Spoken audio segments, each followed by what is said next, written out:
Since the end of the presidential election, much attention has been brought to the large sums of cash that's been spent by the Kamala Harris campaign. After breaking records and raising over $1 billion within a couple of months, which destroys Trump's numbers at $382 million in the same time frame, Harris managed to find herself in $2 million worth of debt after allegedly paying celebrities millions of dollars during the last stretch of her campaign. So maybe the celeb payouts weren't the source of that $2 million, since there hasn't been a verified source of this information.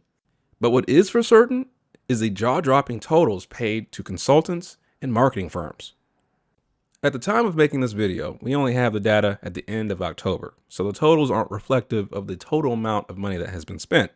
However, what we can see so far is overall we had $12.8 million that was spent towards political, digital, and media consultants, and roughly $100 million paid to marketing firms. Media Buying and Analytics LLC alone was paid over $89 million.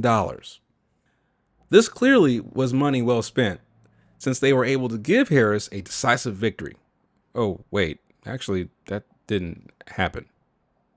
We can go on the different line items that you can find in the expense reports, but I'd like to focus on something that I believe is the deciding factor in the results that we saw on November 4th.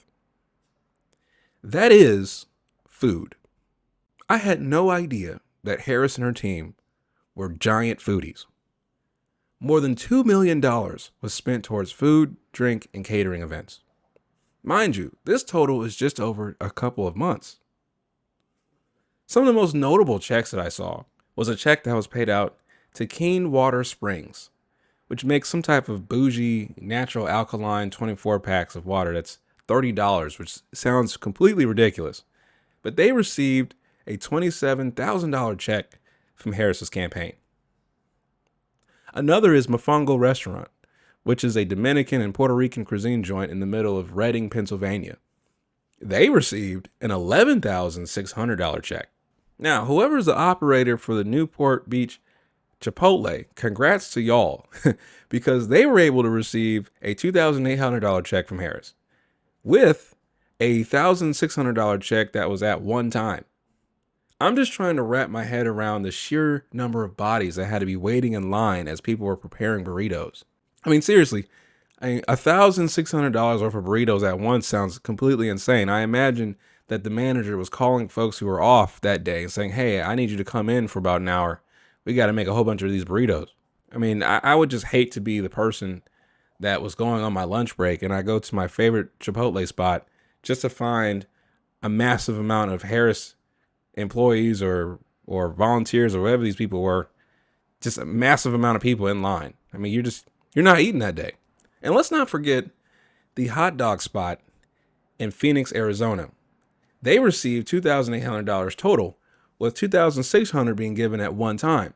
See, now that is a lot of hot dogs. Thousands of dollars were poured into various pizza restaurants, Panera Bread, steakhouses, coffee shops, barbecue spots, and Uber Eats.